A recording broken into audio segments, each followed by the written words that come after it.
So what is the name of your tribe? I've heard a lot of people say Ojibwe. Yeah. A lot of people say Anishinaabe. A lot of people say Anishinaabe.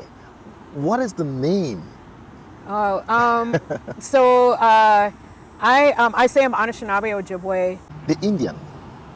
Why is it that modern history referred to the tribes as Indian? The tortoise. Oh, That is the main image of the. Are we allowed to talk about? yes. Well, okay. Yep. Yes. Thank you. You're so honorable and respectful. Of course, this is highly spiritual for me, and I have to give it all the respect that I yes. Our motto in our family was, we don't talk about it. That fear of talking about it, we were killed for it.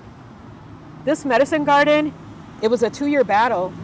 But back, maybe, 50 years ago, it was in 1978 that that the American Indian and Religious Freedom Act was passed. That meant that said we could, as Indigenous people on this land, we could practice our own culture. Dr. G. Real stories, real people, unpacking the struggles, reclaiming the narratives with Dr. G.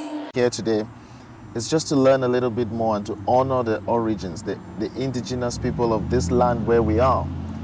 Full of opportunities, but oftentimes we don't mention or we don't even know who the owners of this land are, what origins this land has been through, and what are some of the challenges that the original people of this land, went through for us to come here and just have what we have, So I really appreciate you for creating the time to talk to us about that origin. And I'll briefly just ask you to introduce yourself to our community, let our people know who you are, and then we'll take it up from there. Okay, all right. Miigwech, thank you, Dr. Iwu. So, Buju Nindawema, Gani Duk Benesiakwe Indigo, June Blue Indigenous, Ajajak and Dudame, Gawabaganakag Nindun Jaba, Anishinaabe Nakomis, Okichidakwe. Hello, my relatives, I greet you in a good way. So my spirit name is Benesiakwe, which was given to me by my uncle Herb Sam. It means Thunderbird Woman. And on the day that he named me, he also named my uncle, who is a Vietnam veteran. He named him on the same day, separate ceremony. And he said, he said, I'm giving you this name, Benesiakwe, which means Thunderbird Woman. And he said, not only am I giving you this name, but I'm giving you my family's name. And he was a great medicine man. He was a veteran. So this is my third spirit name. My first one was given to me by Joseph Flyingby of Standing Rock. And that one was, and please forgive me for the phonetic pronunciation, Mini Akan Manawin, and he said it means woman who walks on water. He was a World War II veteran. So, and then my other name that I had was Anuns, which meant Little Rose. So 2 veterans gave me my spirit names. And then, so my great-grandfather is Louis Blue. My great-grandmother is Lily Bellecourt. And I'm Crane Clan. I'm from White Earth Nation. I'm a 3rd-generation veteran. So I'm a veteran, Navy veteran. My dad was National Guard. And then I have 3 uncles, his brothers, that were in the Army, and then one that was in the Marine Corps. And then my grandfather, my father's father, was in the U.S. Navy. So we're all Indigenous, having this strong military warrior family. It's such a great honor. And so, and I'm a grandmother of 7. My oldest grandchild is 18 years old. She's up at Mille Lacs Lake. So yeah, kind of give you my history. I work at the University of Minnesota. Previous job was at Fairview for 4 years. And then, co-chair of the Ramsey County Mental Health and Wellness Action Team for 4 years and a participant for 7. And then I worked in Onemia up at the school as a teacher's aide in special education in Title I for 7 years. And then for 6 years, I worked at Endai Young, which is an Indigenous-based shelter for homeless children. So kind of a little bit of my background. Recovering alcoholic, and went through a hard time because of childhood trauma, lots of it. So anyways, I at 30 years old, I went to a sweat lodge. I had the great honor of going to a sweat lodge. And And I told people that's how I was able to quit drinking. It brought my spirit back to my body because I wasn't raised in my culture. Our motto in our family was, we don't talk about it. So we didn't talk about anything. We didn't talk about the military history. We didn't talk about our culture, our traditions, anything. We didn't know our language. We didn't talk about anything. So going into that sweat lodge, that sacred ceremony changed my whole life. It changed my whole life. I was able to quit drinking. And yeah, so I'm just really honored. I had to claw my way back into my culture. I didn't know my language. I learned my first word, miigwech. And when I heard that word, I said, how do you say that? And they told me. And I thought, I know a word in my language. So Wow. that was so profound for me. Anybody say, oh, you just learned an English word or a French word. I know, just a little French, but it was just like, it was like going to so many different worlds. You step into another world when you learn a piece of your culture. Oh, there's a sweat lodge, there's a ceremony. Oh, wow, that's a whole nother world. You learn your language, like you know a word in your language. Oh my gosh. Wow. So this is a very long introduction, but I'm just telling you a little bit about my background, my personal background. And I lost my brother at 37 years old to alcoholism, and my sister to drugs when she was 42. I'm the oldest. So half of my siblings I lost, to, I would say, to trauma. There is a power in the name. There's power in naming things for what they are. And more so, there's power in being able to name our original identity. There's power in the name of our tribes. There's power in the name of our culture. And a lot of times, people forget the names, Yes. people distort the names, and the originality is lost. Yes. So what is the name of your tribe? I've heard a lot of people say Ojibwe. Yeah. A lot of people say Anishinaabe. A lot of people say Anishinaabe. What is the name? So I say I'm Anishinaabe Ojibwe. So my understanding of it is that the Anishinaabe people came from the East Coast, and we knew that we had to move. We knew there was many prophecies that told us we had to move from the East Coast. There would be people traveling across the ocean that would disrupt us. So we had to move and migrate. So we didn't know. So the Anishinaabe people came from the East Coast on a pregnant woman's dream. And in this dream, it was around 900 AD, she had a dream, and she was standing on a turtle's back in this dream. And she was pregnant too at the time. And it was a huge turtle, and it was in a huge river. And so when she had this dream, and she woke up and she told her husband, her partner, she's like, I had this dream and I was standing on a large turtle's back, and the head was faced west and the tail was east. And he said, well, we have to go to the elders. And so they went to the elders, and the elders said, okay, now we know where we're going to move and what the path that we're going to take. So they moved from the East Coast, and they moved along the St. Lawrence River, and so it took them 400 years. And some of the Anishinaabe people went to northern Michigan, and they say those are the Ottawa, and they're the ones that were the traders. So along this migration route, the Ottawa were the ones that were the traders, and if we needed something, they would trade with other tribes and stuff. And then they had the Potawatomi that went down to southern Michigan, and of course other places. And it's the Potawatomi. So again, these are all Anishinaabe people. And then the Ojibwe kept traveling to Madeline Island, which is in Wisconsin. So they kept traveling. So that's the Ojibwe. So the Ojibwe are the spiritual people of the Anishinaabe.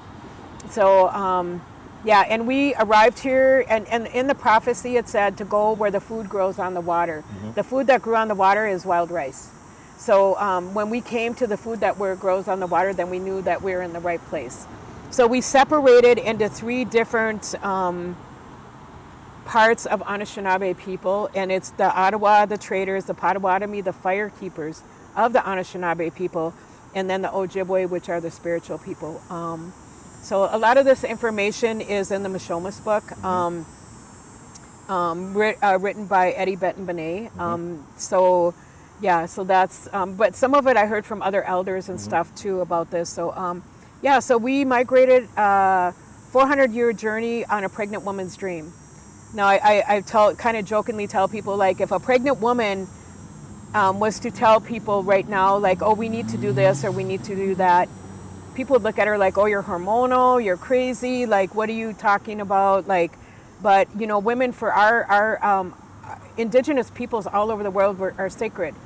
They are equal to the men, but they have that special sacredness because they can bear children.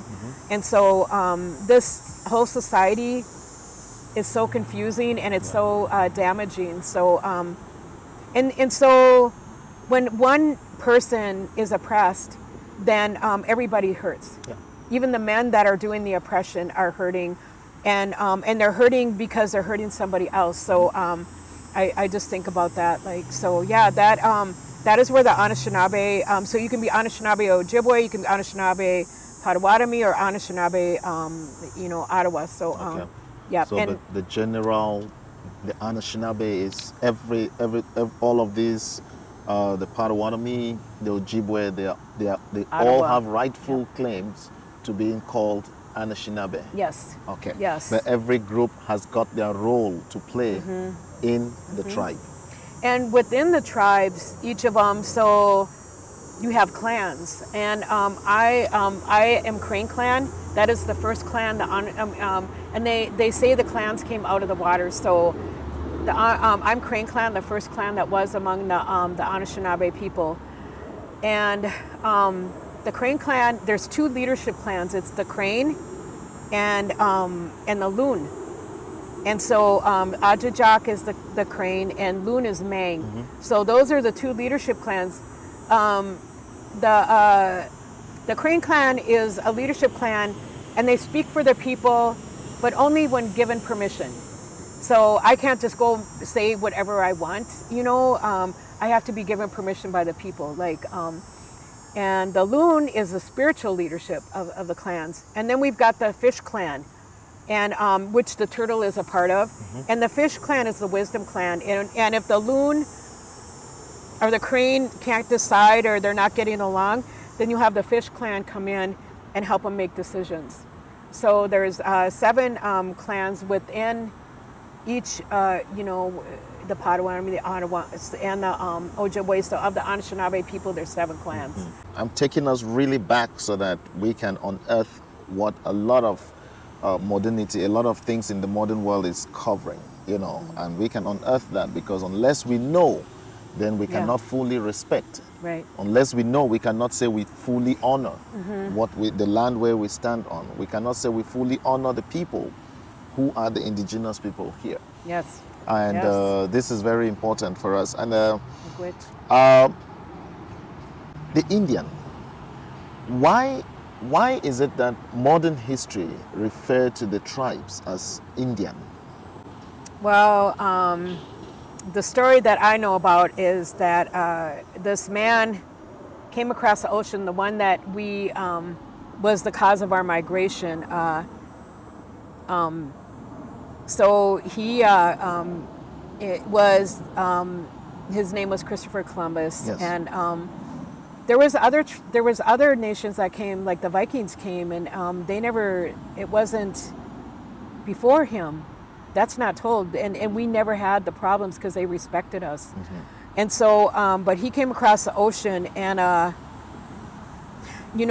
heard the story. One of the things that, there's so many things that trauma that happened after that, but one of the things that I heard is that there was extensive trade routes from the tip of South America to the Arctic Circle for thousands of years. And then there were trade routes that went east-west across the United States. And those were disrupted.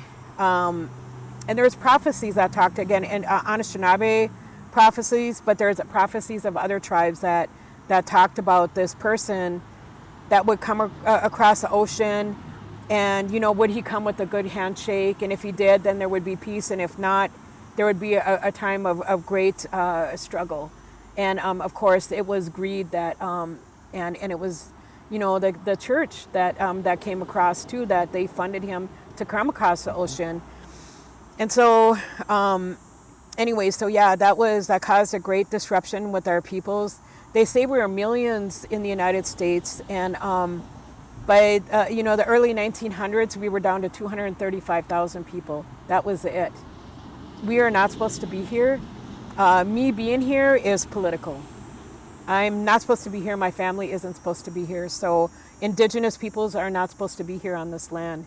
So yeah, it's I've heard some people say that is, that was supposed to happen, and humanity is going to come out of the struggle, and and there will be peace around the world. And I've heard many other different things about that, but what it has done, colonization has done to our people, is it is generations and generations of destruction, erasing of our language, which is a living thing.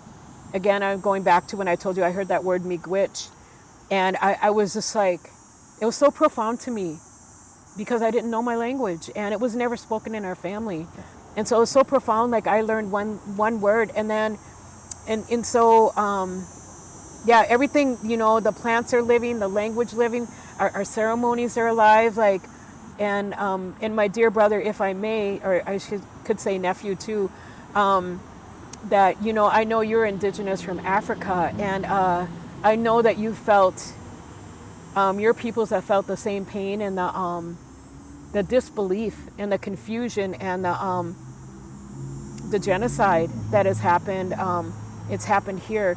I remember an elder woman had said that she went to South America, and they had a big conference for women, and all these women from all different nations, Indigenous from Canada, United States, like Mexico, the Yucatan, like everywhere, in Brazil, like all over all the world, Indigenous people came, and so they were talking, and they said, hey, we're going to have women come up and say how many, what the percentage of population is Indigenous in your land. And so the women got up, Canada, I can't remember the percentages, but it's like 50%, I don't know. Brazil was like 80%, and the Yucatan maybe 90%, but they were all really, really high percentages of Indigenous people still living in the land. And this woman who was from the United States got up there, and she said 1%. And all the women in that whole conference started weeping, and then just crying and weeping for the Indigenous people of the United States.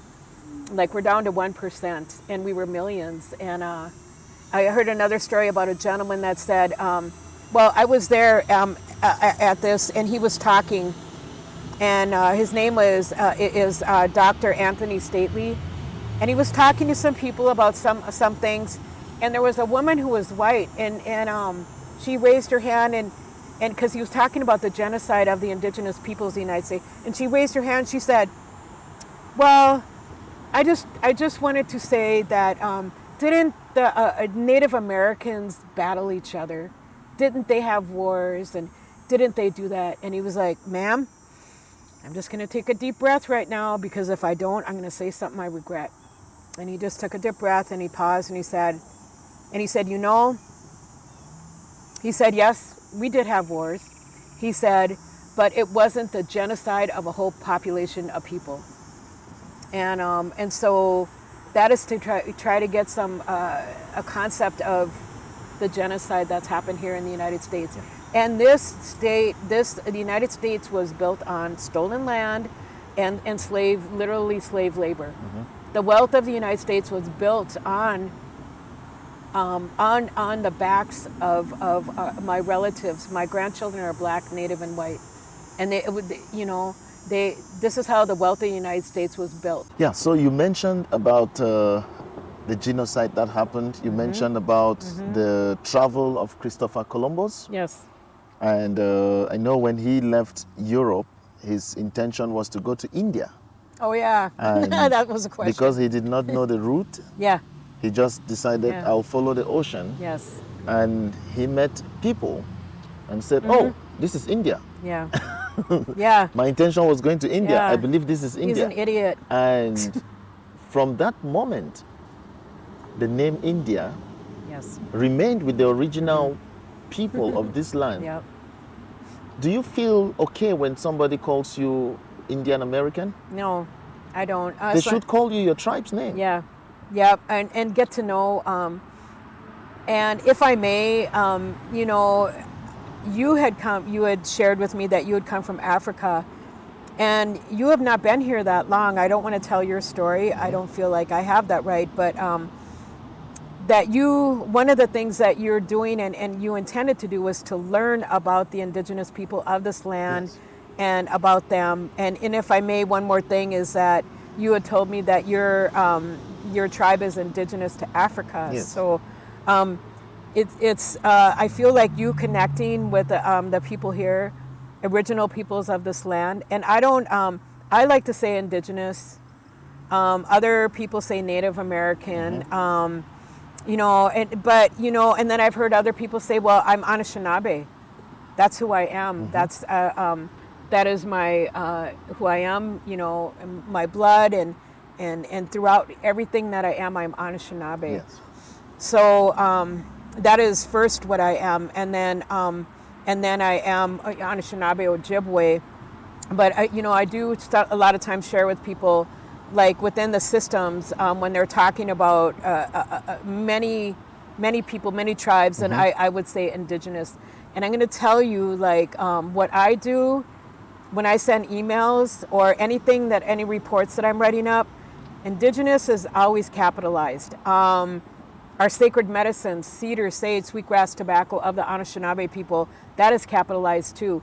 I capitalize the word elder, you know, I'm an elder, like that was given to me by the community. I didn't just say, hey, I'm an elder, but so yeah, you know, from White Earth Nation, and yeah, so I like indigenous, but you know, everybody's got their own way, and I feel like we've had so many people tell our stories that us being able to say how we want to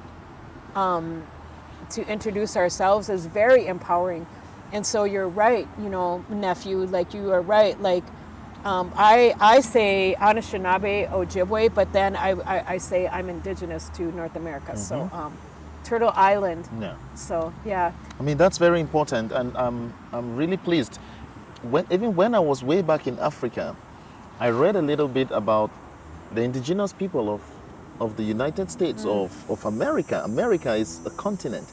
A lot of people, when they talk about America, when they want to refer to the United States, they say America. Yeah. You know, it's bigger than that. Yeah. Oh yeah. America is bigger than the United Yes. States. Yes. But particularly, I zero in on the United States because it is a country that sits like on top of the entire world. Yes. But what is exactly that country sitting on? A lot of wealth. Yeah. Like yeah. And it's actually sitting on a people who were there before they came. Yes. The story of colonization is deeper than what we can cover in this small video. Yes. But it's a story that has commonalities with other parts of the world. Oh yeah. It's a story that has commonality with African history. Yeah. You know, Unfortunately. we had the same colonization happened in Africa, the same brutality happened in Africa, and you mentioned two things.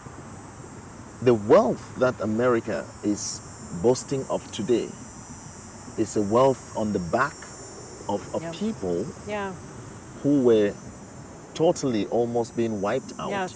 Yep. And the wealth of a people who were enslaved. Yes. So this is very profound. Yes. And that is the commonality which we share. Yes. And that is why this is very important to me. And I'm not trying to demean any other person who came here and doesn't want to recognize that the profound origin of this place. You know. But if we fail to recognize that, I call that disrespect. Yeah. And that is when it hurts. Yeah. That is when it hurts. Long before slavery and the harm that slavery caused in the universe, it is important to understand that there was a lot of genocide that happened in this land for the people who originally were here. Yes. You migrated, you moved from a different part of this land Yes. to this part. You're free Yeah. to move wherever you want to Yes. move. This Yep. is your land. This is Yep. where you are. Nobody restricts you. So you could have moved from the East Coast to come to the West Coast. Yep. Hunting, whatever, will bring you here anyway, you know? Yeah. But I just want to honor the fact that this is originally your land. Yep. Your name should not be wiped out. Yeah. Your language should Yeah. not be wiped out. Nobody has the authority Yeah. to try even Right. to do that. Yes. And your identity Yep. must be kept. Yes. It must be kept. So this is why this introductory part is key for me. Yeah. Yeah. It goes so deep. My name is Thunderbird Woman, and that's the latest name I was given, and by my Herb Sam. But that it goes so it's more than just, oh, that's a cool name. It's Thunderbird Woman. What is the Thunderbird? The Thunderbird brings in good things, but it also brings in judgment. To some people, I like to say it's softer. It brings in, can't we do better? But sometimes I'm so angry, I say, and it brings in judgment.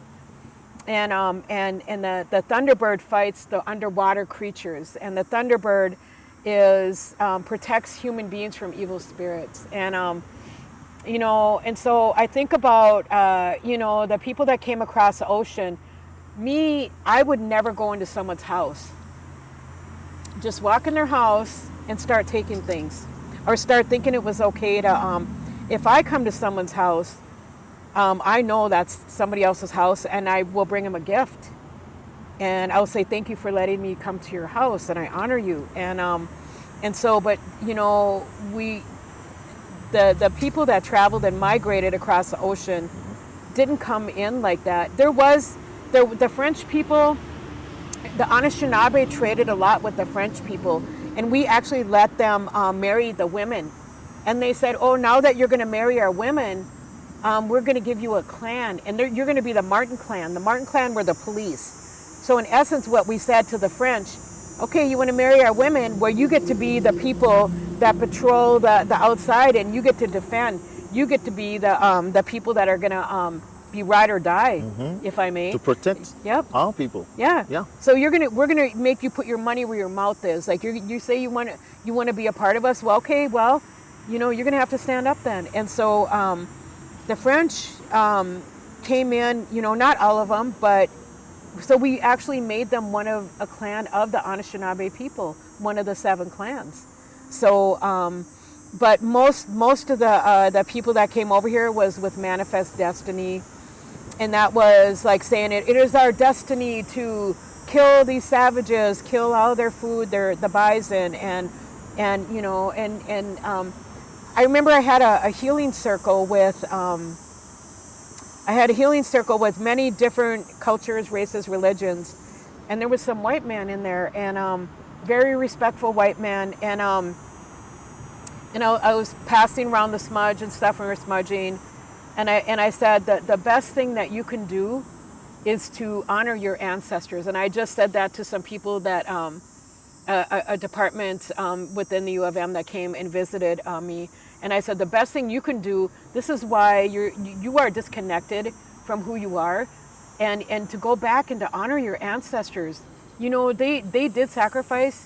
And so you got to honor them and connect with your culture, with your traditions, and to honor them. And I told them, like, there's Indigenous people in Norway, the Sami people, there's reindeer people, there's all over the world, and to connect with your culture and your traditions, and with those people, with the Indigenous people who are the caretakers of the land, connect with them.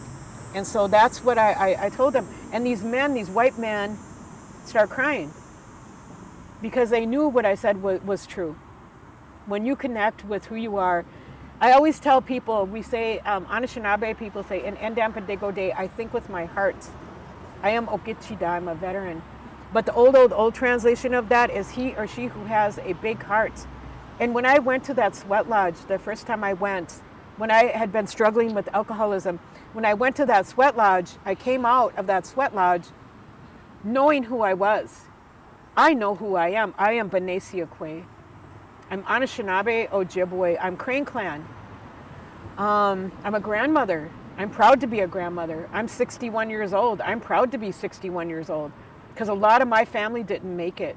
Most of my family passed before they were 55. All veterans, they worked themselves to death. And I'm going to tell you, we were told as Indigenous people, and the same with our black relatives, as Indigenous people were told, if you fight for this country, and in World War I, even though we were 1% of the population, 1 out of 8 veterans in World War I was Native American. But so we were told, if you fight for your country, we will honor you. Well, my grandfather, who was in World War II, didn't get the GI Bill money, the welfare. He didn't get that money because he lived on the reservation. If you lived on the reservation, where else are you going to go? After World War II, you're going to go back to your people, right? If you lived on the reservation, you didn't get that money. And for black people, none of them got that money. So how was the wealth built? Another cycle was built of the GI Bill money that the veterans got at that time and after World War II. But my grandfather didn't get it, and no blacks got it. I don't believe any Native I don't believe any Native Americans that got that money, even if they weren't on the reservation. They put so many barriers. So again, we missed our chance to build wealth. So they're all veterans, and they said, if you're a veteran, we'll honor you. That's not true. That was a bunch of lies. And then they said, okay, well, if you work hard, you pick yourself up by your bootstraps after being a veteran, we will honor you. That's not true either. My whole family were laborers. They were block layers, those big things that you lifted up and you had to, in Grand Forks, North Dakota, and here in the Twin Cities. They said, if you work hard and you pick yourself up by your bootstraps, then we'll honor you. That's not true either. Most of them died before they were 55. I feel like of a broken heart. Like that's what I feel like they died of, is a broken heart. And so, so they didn't get any of that money. They didn't get to build the generational wealth, and they didn't get their Social Security either. They didn't get none of that stuff just because of the color of their skin, and that they're Native American. Let's kill them all. Let's kill them off, destroy them, and then we can take their land and not feel guilty about it. But I represent what couldn't be done because we are still here. I represent that, and I'm going to tell you what. Like a lot of times, I'll wear my Native veteran hat into white spaces because I literally want to trigger people. I want them to see that we are still here, and that we are honorable people, and that I know who I am. If you know who you are, you know who you are, nephew. Yes. You know who you are. Then nobody can take that away from you. That's true. Nobody can take that away from you. But if you let other people tell you who you are, oh, you're drunken Indians and you're savages, and you guys couldn't defend yourselves, and you're stupid, and that those sacred medicines are just a bunch of mumbo jumbo and stuff like that. Like, no, I know who I am, and so you don't get to tell me who I am, and you don't get to tell my stories either. You don't get to tell me that I'm a drunken Indian, or that my family was lazy and stuff like that. So you don't get to tell our stories anymore. So that is something that is really powerful, and I don't care what race. I don't. If you're a person of color that's been oppressed, and you know who you are, like your ancestors, they can't do anything to you. That's true. So that's profound. The wars that were fought, and the indigenous people fought alongside with Europeans who had moved in here. These wars were fought against Europeans, European power, European domination. And this was because after the Industrial Revolution in Europe, a lot of the jobs that servants will do for their masters were taken up by machines. And so the move of Christopher Columbus was not just a move to explore the world. It was a move to look for a place where these people who were servants and now had no jobs, where these people could settle. And when they found America and the vastness of the land, the richness of America is not what the Europeans built. It's what America is. It's what this land is. A lot of times we may confuse the cutting down of trees and putting mansions and flats as what is wealth. But the wealth of America was in America before the Europeans came. Yes. And they came and saw that opportunity, Yeah. built on that opportunity by genocide Yep. and slave labor. And now when the fighting back, First World War came and all those things that came, but way before that, in the 1770s, the people who were here had the American War of Independence. And they fought that war of independence alongside your ancestors. They fought this war of independence alongside black people. Yes. And this war was against European domination. Yep. Because the people who had moved from Europe, people who had moved from Europe because they're running away from oppression, Yeah. wanted to be safe here, wanted to be okay here, they wanted to have their own governance here. But the wealthy in Europe would not let them. And so they had to fight the war of independence for America. And they fought this war alongside your people. They fought this war alongside black people. Yeah. And so the alienation of your people in this country, Yeah. the alienation of black people in this country, Yeah.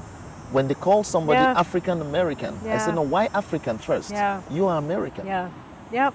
The wars that were fought for the independence of this land were fought by your ancestors as well. There is no reason to call you Indian. Yeah. You are Yeah. American. Yes. Actually, if somebody would call you Indian American, I would love to hear somebody talk about European American. Yeah. But Yeah. we don't have such names. Yeah. So who is Yeah. American? Yeah. You Yeah. know? And Yeah. this is True. very important to True. highlight. You are no Yep. stranger here. No. You are not fighting to be recognized here. No. You are not fighting to be seen. You are not fighting. You should not fight I to know. preserve your culture. Yeah. You are who you are. Yep. That is your identity. Yep. And that is what you know. Right. So this is really important. Traditions.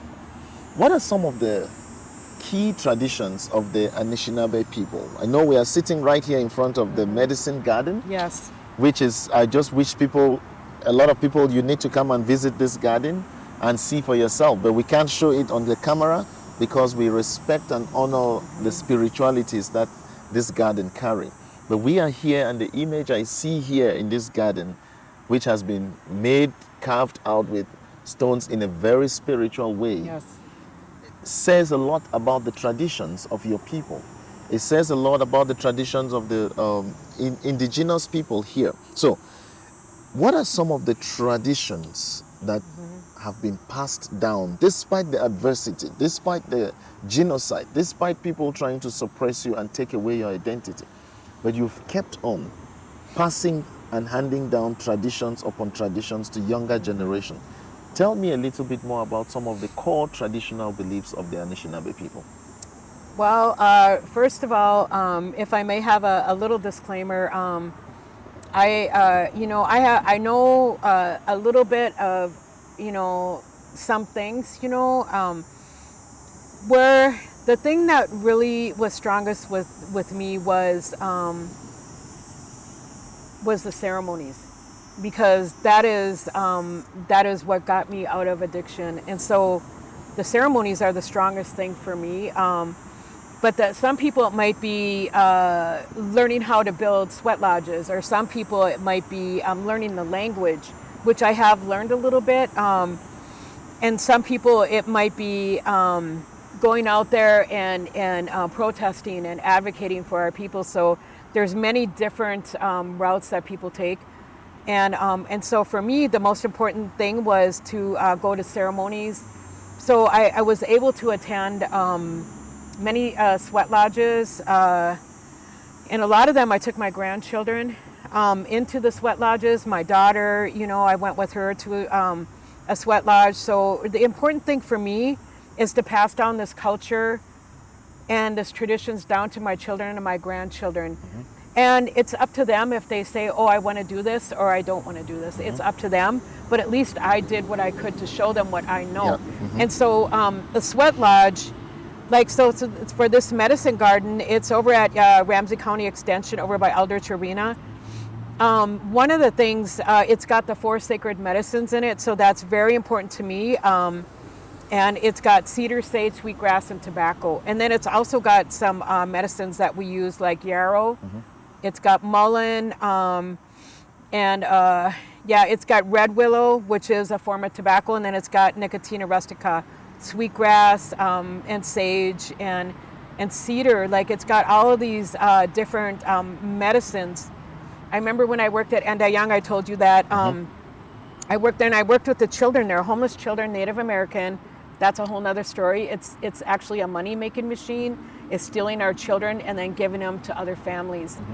And so when I was there, when I first got there, I started doing groups with the children and just like talking about our culture. We would smudge, I'd tell stories, we'd make medicine bags, we'd just do cultural things. And a lot of them had never done anything. And I was learning as I was teaching, but I thought, well, if I'm not going to do this, who's going to do it? So I just taught them what I'd learned and what I knew. And I remember, giving them some of the children's cedar, which is a medicine that we use for healing and protection. And I told the children like some of the properties of the 4 sacred medicines. And when I told them about cedar, they said, "Can I have someone put in my backpack? Because I'm getting teased by some kids at school, and so can I have that?" And so, and again, somebody said to me, "Well, we don't talk about cultural healing in certain spaces." And I said, "I do. You can't tell me what to do. I do. I talk about that. There are so many people that don't know about our ways and our culture, and I know for 30 years growing up, I didn't know anything. And then I knew what it was to get that back. And so what I say is like, I talk about it, and if it doesn't interest you, that's okay. But, I feel like some of that cultural stuff too, that fear of talking about it, we were killed for it. This medicine garden, it was a 2-year battle, but back, maybe, 50 years ago, it was in 1978 that the American Indian and Religious Freedom Act was passed. That said we could, as Indigenous people on this land, we could practice our own culture. And so 1978, it took us till 1978 to get permission to practice our own culture on our own land. And so yes, I'm a grandmother, I'm a veteran, I'm gonna talk about our culture and our traditions. And but I remember I heard this one story about where the priest and the lawman would travel around on the reservation, and they would go looking for people that were doing ceremonies and practicing their culture. And if they found somebody, if they smelled sage or heard the drum or songs or whatever, this is in the early 1900s, they would lose their rations. So for a month. They would lose food. They would not give them food for months. And we were dependent on that food. We weren't before, but we became dependent upon that.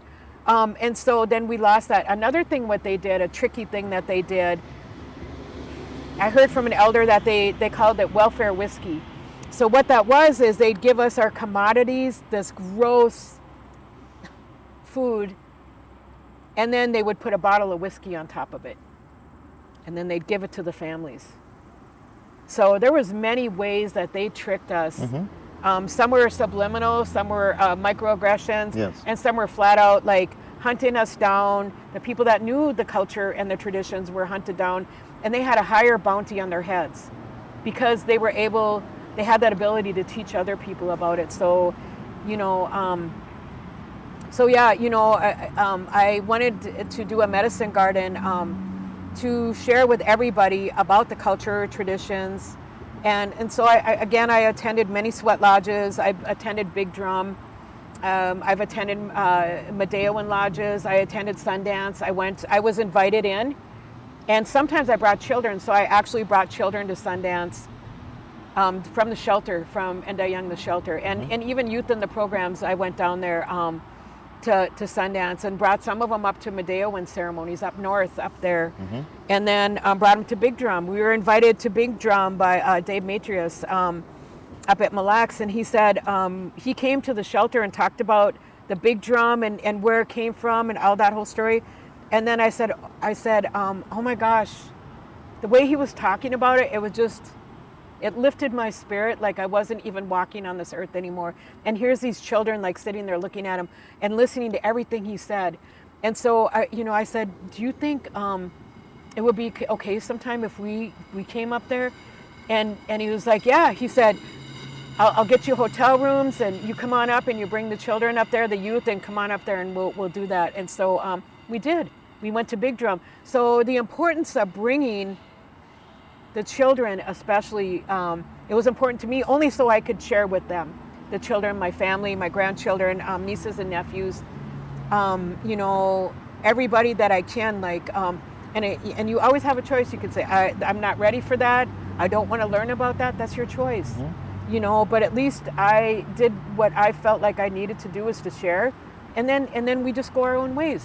Or maybe you're going to come back and talk to me some more. That's good too. So, but learning and learning our culture and our traditions, just again, me learning the word miigwech, that was cultural healing for me. Cultural healing doesn't only mean smudging or having a pipe ceremony or even going to ceremonies. Cultural healing could be with those children hearing that cedar is something that we use for protection and for healing. And they heard that and they're like, can I get some cedar for my backpack? And so at that, you know, during that time, I was like, okay, what I want to do is get a smudge bowl for all the children in the shelter, and then get the sacred medicine. So I made sure that they all had, everybody that came into that shelter had sacred medicines that they could put in their backpack, and maybe they would lose them or something, but at least they had them with them for a while, and they got to learn about that. So it's so important, I feel like, to learn our culture and traditions. That is me. I'm going to share. And again, I have people in my family that just said, we don't talk about it. We don't talk about it. So my culture is caretaking the land, learning about the land, talking to elders, listening to children. The children just came from the spirit world, so they have knowledge still that we haven't squashed. You know, they say, oh, I seen a spirit in the house. And we say, oh, okay, yeah. You know what I mean? Like they see things and they feel things that we have forgotten about. And so they can remind us. So the children are teachers too. Yeah. And so there's so much beauty and love and wisdom. And I feel like what has happened to the Indigenous people of this world are all over the world, but especially, you know, and here in the United States, not especially, but and here in the United States, there's a lot of knowledge that is gone forever. It's gone forever. So I feel a responsibility. I never feel like anything is a privilege to me, ever. Everything that I have, like I take it on as a responsibility. And then until someone is like, well, I got June, you know, Grandma June, Elder June, Unchi June, Nokomis June. I got this. Like, I'm good. I'm good. Okay, yeah, good. You can do this now. Then, I want you to do this. So, you know, but I will be responsible until someone comes along. I just want you to know that the first time I met you at the Peace Celebration, the Peace Garden, that celebration, I thought, what a warrior, you know, and what a beautiful young man. And I think with my heart, you think with your heart. And Indam Pendigo Day, I think with my heart. And I do, you know, I say I work at the U of M to infiltrate, not assimilate. I am not here to make anybody feel good. Yeah. That's not what I'm here for. And I'm going to tell you, I have done a lot of disruption and a lot of triggering to people. You know, I told a group of white men, and this was when I was working at Enda Young, I told them, and they're older white men, and they were pushing back against some of the things I was talking about, what happened in the boarding schools. A group of old white men, some white women, older white women, but there was no people of color in that group. And I said to them, I said, you know, you're getting triggered now, and it's been about 15 minutes. I said, try 24/7 for your whole life to get triggered. I said, I come from trauma. I was working in a shelter where the children were traumatized, and some of the staff was traumatized too. And on top of that, I was learning about what happened to my grandfather in boarding school and my dad in parochial school, where they were beat, some to death, by the nuns and the priests. I said, and that right away that triggered them. And later on, I'm like, good. I'm glad it triggered you. But I told them, you know, I said, and I'm a woman. I'm a grandma, and I had to, you know, I endured that and many other things. And I said, and you can't be uncomfortable for 15 minutes? Like, you know, I said, you're a man. I put it right back on him. I said, "You're a man." You know what I mean? And you're going to sit here and squirm and like push back against what I'm telling you. Grow up and be a man. Yeah. You know what I mean? They didn't like that. I don't care. You know what I mean? Like, you know what I mean? Like, I think about these dark-skinned children, and these white men and some women refuse to grow up. They refuse to do the work, and we're doing the work all the time. You're driving a car. My son-in-law has an afro, and after Philandro Castile was murdered, you know, my daughter has light skin, and he told her they were going to go to the Renaissance Festival. He goes, I'm not doing this today. So my daughter had to drive out there because usually he liked to drive. Another incident that happened with him personally, I remember, is the car broke down, and he had the boys, my grandchildren, in with them, twins, in the back seat with them, and he's only like 6 or 7 blocks from the house. And my grandchildren are lighter skinned than him, and he had an afro and stuff like that. And he called up my daughter, and he's like, "Can you give me a ride?" And I was like, "He's only 6 blocks from the house. And see, I want to learn. It's hard." And she's like, "Mom, the boys. If he walks down the street with the boys and they're light skinned," he said, he could get pulled over by the cops. They could arrest him. They could beat the ever-living crap out of him because they're going to question them about those boys. And the boys are going to have to deal with the trauma of their dad having being beaten or put in jail, having gone to foster care. All of this just because he's walking down the street with his sons who have lighter skin. So I was like, oh my God, I get it. Like, but I told my daughter later on too, I said, Andre runs interference, because she was like, I don't know about prejudice if it's still happening. And I said, you know what? I said, I'm going to tell you, Andre runs interference for me. If there is a black person driving in a car, I got lighter skin, though I do have eagle feathers hanging from my car. If they're going to see him first, I could be going faster than him, but they're going to see his dark skin first and pull him over first. So the people with their dark skin are always the scapegoats. But you know what it is about the scapegoats? They're the ones that have the strongest light in them. They are the ones that reflect back to the family, to society, of the work that they're not doing and the harm that they've caused. And that's why being Native American, Indigenous, that's why, like me being here, and I trigger people just being here. So, culture, ceremonies is everything to me. That's all it is. That's my life. And then, and maybe triggering some people, infiltrating, not assimilating, doing whatever I can. And the medicine garden that is right here, it's called the Four Directions Medicine Garden. I don't know how to say that. It's Wabanang, Jawanang, Nigabianang, Giwewidan, the 4 east, south, west, north. It's the 4 directions. And it represents like unity. And it was going to be the Three Sisters Medicine Garden, but there was so much fighting, political fighting, and then also religious battles going on, that I said, I want this to be a space where people can come, no matter what race, religion, culture, sexual orientation, they could come here and they'll be safe. And so that's why it's called the Four Directions Medicine Garden. Okay. Awesome. And it's very important, the things you're saying about your traditions, your culture, the big drum, the sweat lodge, and all that. The language. Yeah. The language. Yeah. Are the young generation, are the younger Anishinaabe learning the language? Do they communicate with the language? Like, is it common? Can I go to a place and I find a young in their 17, 18, 19, 20, 30s just freely communicating and having a conversation in the language? I don't think that's very common. No, on the reservation, there may be a few elders that only speak their traditional language. They don't know English. But most of it has been lost.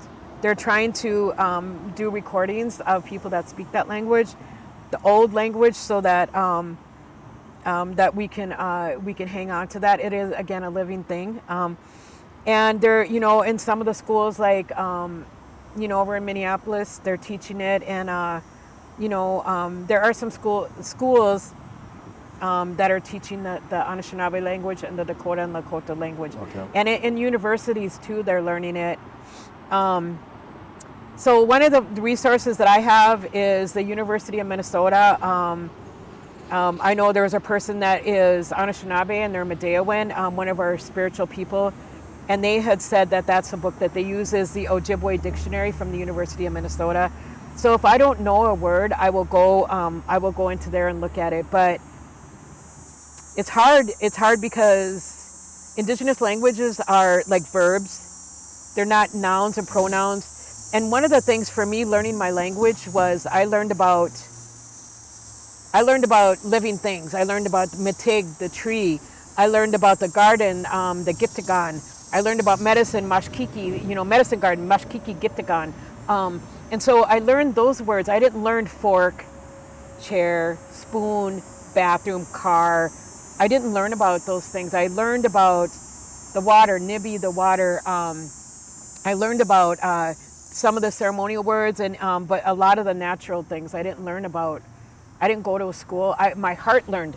My heart learned what was important to me, and the other things I thought, well, if I learn them later on, make good. But if I don't, that's okay. But it was really important to me to learn about the natural things, the Nudin, the wind, the Gimawan, the rain, snow, goon. A lot of these words that I learned are all natural, or either that or ceremonial words. So, yeah. So that you're not going to find too many people that know our language anymore. It's so sad.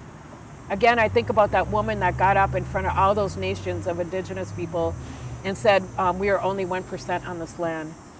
I bet you could go to Canada and you'd find a lot more people, Indigenous people, speaking their language and stuff. Yeah, so I am, it's sad. If I can be vulnerable and honest, it's really hard. Like, I'm a veteran, I'm a warrior, and I'm a grandmother, I'm strong. But this morning, I thought about it, and I thought, most of my aunties and uncles are gone. My dad passed when he was 51 of cancer. Mm-hmm. My grandma and grandpa, heart attacks and strokes and stuff like that, So I've lost all that knowledge. There's no one I can go to and say, hey, what about this? Or what about this? Or what about this? Like I said, I would say 75, probably 80% of my family, include my brothers and sisters, brother and sister passed before they're 55. Again, my brother's 37, my sister was 42. So I don't have anybody I can go to. I don't have an auntie. I don't have an uncle. And Indigenous people pass away so young. Even if I had an uncle, which wasn't my blood uncle, but was just not just an uncle, but someone, a knowledge keeper, it's so hard to find those people. Mm-hmm. And so that's why it's important for me too to do these things. It's not a privilege. It's not like something like, look at me, but it's something that is saying, if I can help you, I will. If I can assist you in any way. I know during the pandemic, I got a job working at Fairview as a culture broker, and I said, what am I going to do? Like, what is it? And they said, oh, well, bring people to doctors, our hospitals. That's what they're saying. Mm-hmm. To therapists, our therapists. Feeding the system. Mm-hmm. And I said, I'm not harvesting my people for you, for your system, because they said you can get your people out of isolation. They're in What they're saying is you go hunt your people down, bring them to us, and we're going to make money off of it. I said, I'm not doing that. And I said, well, what about bringing them to a sweat lodge? And they're like, okay. That wasn't what they had in mind. Mm-hmm. But I flipped the script on them. And because it was a new role and it was in a new position. Yeah, there was out of 350 people I worked with in 4 years, only 2 of them went to a mainstream doctor. And actually one of them was NAC Clinic, which is Indigenous dental clinic. And the other one was an elder who was getting picked on at Health Partners, so I went in there and stood for him. I went there and stood up for him. But other than that, people were like, oh, can you get me some sweetgrass? Can you get me some sage? Can I get some, do you know where I can get some wild rice? Or I want to go to a sweat lodge ceremony. Do you know where the sweat lodges are? Can I, I need help with a ribbon dress. Do you know where I can make a ribbon skirt? And so it was all these cultural things that they wanted. Nobody asked me, and if they would have, I would have brought them to the doctor. If they would have said, I need to go to the doctor, can you bring me? I would have said, yes, I am here for you, whatever you want. I am for the people. But nobody asked for that. Out of 4 years, 350 people, they didn't, and I remember going to sweat lodges in community with my grandchildren. And actually the mayor of St. Paul went to one of those sweat lodges. He wasn't the mayor yet, but he was, and in the sweat lodges I went to, everybody was welcome, right? And I just saw this like slender black man come into the sweat lodge, and I was like, okay, whatever, we're all gonna sweat together. And later on, after the sweat lodge, like people that did the sweat lodges that I went were community sweat lodges. So it was some people that had just gotten out of prison, some people out of addiction, and some people from sex trafficking, men and women. And so anyways, when they got out of the sweat lodges, this is what I kept on hearing the whole time in the community. And after ceremonies at different times, the people said, we want our ceremonies back and we want our community back. Because we had even, our own people had started pushing away our own people. You went to drug rehabilitation? Well, you need to stay away from that guy. We never used to be like that. But we started to become like, pushing away our own people. And so anyways, I remember, so we went to Sweat Lodge, the mayor's there. We got out, my grandkids had some of those like Harry Potter jelly beans. Those ones that are not, they were kind of funny tasting. So I don't know if it was earwax or whatever, something like that. But he didn't say he was running for mayor or nothing like that. And I didn't know who he was. So anyways, later on, he had become mayor. And I was with my grandchildren in the parade. And it was bamboozled jelly beans. So one of my grandkids, he was about 11 years old, he goes, Grandma, that's the guy we gave the bamboozled jelly bean to. And I was like, who? And I looked and I was like, that's the mayor. And they're like, yeah, we gave him one of those. And I was like, let's go say hi to him. So we went up and he goes, I remember you guys. Because they were playing tricks on him, right? Like they're messing around with him. But so everybody, I want to go to spaces where everybody has a chance to share. I'm not going to go, right now I'm sharing with you, but I'm not going to go into a space and say like, I know it all, you have to listen to me. I'm not. I'm going to say, I got this thing that I learned. I know, I hope it's right, but maybe it isn't. But what do you know? What can you share with me? If you want to share, you don't have to, but if you want to share, it's going to be an exchange. It's not going to be a one-way thing. And so, that is so important to me. Like, I'm still learning. Yeah. I still go to so many ceremonies. I still go to these places that are sacred, and I'm still learning. I keep learning, and I want to learn. Okay. And so that is one of the things I told a young white woman, and I told her, I said, and she helped me get this medicine garden in. Her name is Tammy McCulloch, and she stood with me the whole time for this medicine garden. But I told her, I said, what are the things you're going to tell your children and your grandchildren? I know, Dr. Iwu, you're going to have so much to tell your children and your grandchildren. You know what I mean? You're going to have so much to tell them. And but if you're only doing the same thing to go along, to get along, you're not going to have any stories that are gonna be like, that's my grandpa and that's my grandma and that, thank you, and I don't need the thanks. I don't actually want the thanks, but it's like, when you're sitting in your rocking chair and you're drinking your hot tea and they're like, Grandpa Iwu, Dr. Iwu, please tell us that story about when you went to the medicine garden, and can you tell us about when you went to the peace celebration and you talked to all these people about justice and, and the genocide that's happened between the blacks and the indigenous. Tell us more about that, Grandpa. We want to, great Grandpa, we want to learn. And so you will have lots of things to tell your descendants, and your ancestors. We say, as you and I, two indigenous people, are sitting here and talking and healing, they say the healing is instantaneous. for your ancestors and your descendants, immediate.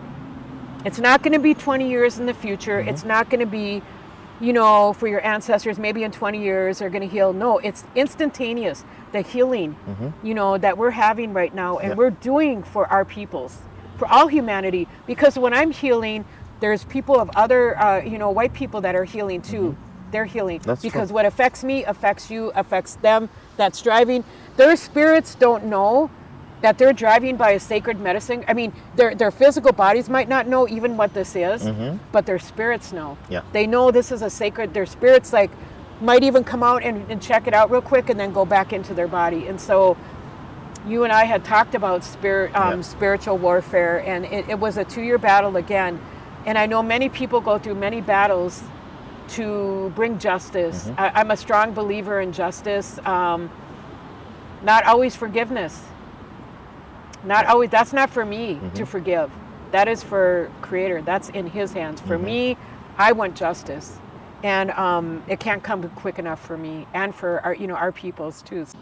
In your work, you must have encountered the challenges that the Anishinaabe people face, which disproportionately affects their life in the community. Yes. What are some of the challenges that you have seen in your work?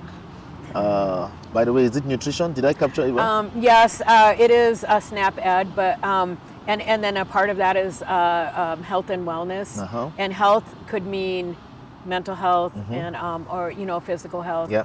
So before we go any further, though, I just wanted to shake your hand. Oh, thank you. And I just wanted to say thank you for everything you're doing. Thank you. And I wanted to say thank you for getting your doctorate. I don't have my degree. I went to St. Cloud State for 2 years, and I was in the military too. And I've clawed my way back into my culture for 30 years. I've been learning about my culture, and very intensely. Yeah. But so I honor your knowledge and your wisdom and your heart. So but getting back to the question about, a couple years ago, the university said that they had a grant, and it was called, it was a diabetes prevention for elder women. And I know the picture, and they got a grant from MDH.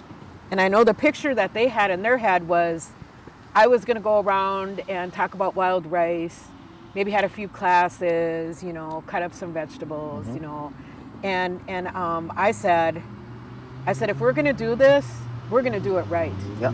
And I am not getting up in front of a bunch of my elders and showing them how to cut up vegetables. Not going to do it. So we're going to get back to our culture, because that is where the healing, let's learn about how to wild rice. Let's go up north. Let's get in the boat. Let's, all of us elders, as grandmas, we're going to get in the boat. Aunties, let's get in the boat and let's learn where the wild rice grows, how we pick it, how it's done, and how it's processed. We're going to learn about that, because that is where the healing in regards to food is going to come from, is going back to our culture. And so, and then some of that was, with mental health, like talking about, some of the things, whoever wanted to talk about it, like some of the hardships that we've had. And a lot of times those conversations would come easily, maybe as we're climbing into the boat.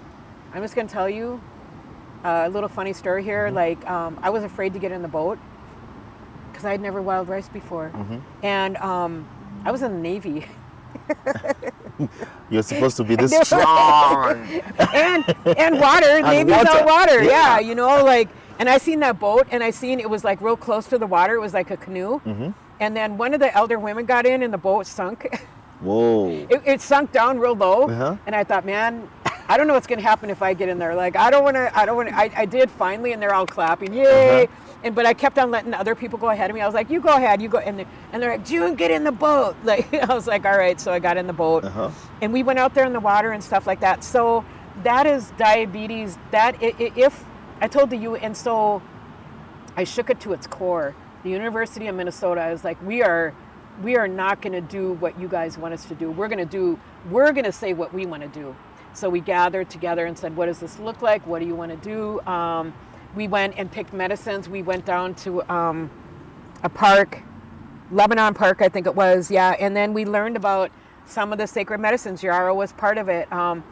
So we learned about those medicines and, the indigenous healing aspect, and then the medicinal healing aspect of the medicines, the culture. And then, yes, we had a time when we went and stayed at a place away from the cities, and we all stayed there together. And there was good food, indigenous traditional food, and it wasn't just me getting up and telling them, this is it, and this is it, and this is it. It was all of us, it was everybody that was doing it together, learning these things together. So to me, what the name, what I told the U of M is, what this is going back to our culture and remembering what we always knew. Yeah. So, you go to the doctor and they're like, you're going to have heart disease because your grandpa had it. And your dad had back problems, so you're going to have it too. And your great grandma had cancer, so you're going to get it too. They always tell us about the bad things, right? Who tells us about your grandfather knew all of those songs as the memengua, the butterfly. Oh my gosh. As the butter, so they don't say like, oh, your great grandfather knew those songs that nobody else knew, and he passed. They don't tell you that good part.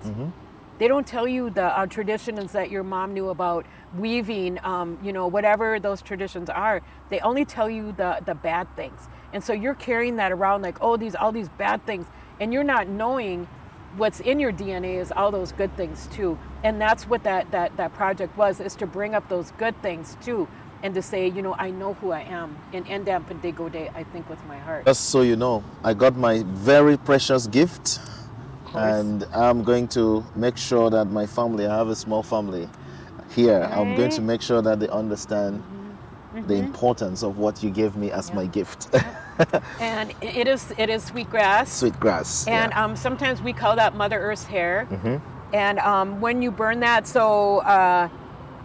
you bring good things to you. To you, yeah. And it is the most beautiful. You even just smelling it right now, you can smell it. It smells so good. But when you burn it in your house, like it is the most phenomenal. You'll see the smell, and I got more for you. Yeah. Oh, I got you. Okay. Thank you. Thank you. So, anyways, yeah. So, well-being, health, nutrition, and is your core thing that you do. Yes. And yes.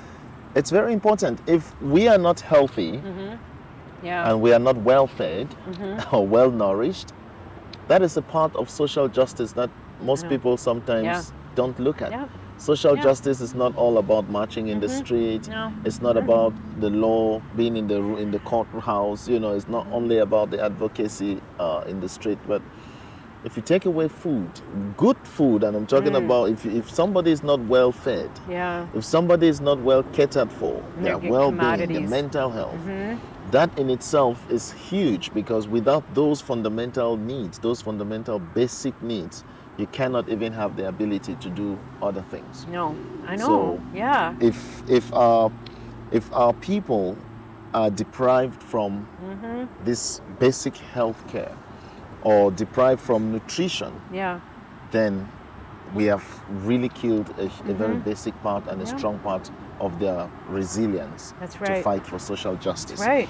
The Anishinaabe people have medicine.